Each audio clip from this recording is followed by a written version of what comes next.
हा तर हाय काका, आम्ही शेतकरी शाळेचे विद्यार्थी. तुम्हाला पण आज शॉपचा आम्ही एक छोटासा ब्लॉग बनवतोय. तर काका, तुमच्या शॉपचं नाव आहे इंजिनियर वडेवाला. तर असं इंजिनियर वडेवाला शॉपचं नाव का ठेवलं? फ्रँचायझी जे ऑनर आहेत ना, ते त्यांनी इंजिनिअरिंग केले. अच्छा, मग इंजिनिअरिंग करून म्हणजे खूप शिक्षण झालेलं आहे. मग एवढं सगळं करून तुम्हाला वडापावचा धंदा टाकायचं हे का सुचलं? काहीतरी युनिक केलं पाहिजे ना आजकालच्या जमान्यात. धंदा आहे.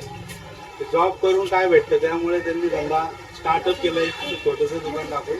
त्याच्यानंतर त्यांनी खूप मोठी अशी फ्रँचायझी. मग इंजिनिअरचा कोर्स करायचा कशाला? तेवढं माहिती असतं तर ते कशाला केलं असतं. इंजिनिअरिंग करून सुद्धा 22-23 हजार एकदा दिवसाला झालं. या धंद्यामध्ये 22-23 हजार दिवसाला सुटत आहेत ना त्यांना. त्याच्यामुळे तर आमच्या शाळेतले एक सर आहेत, नायकडे सर, ते आम्हाला सांगत होते तुमचं हे जे शॉप आहे ना, त्याची सेम शॉप माझ्याला सुद्धा आहे, म्हणजे याच्यासाठी ब्रँच आहे.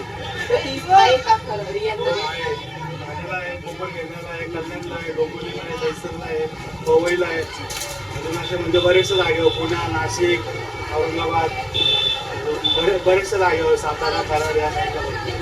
तर मिनिमम म्हणजे तुमचा धंदा रोजचा किती होतो? पैसे घेऊन 15-20 हजार रोजचा.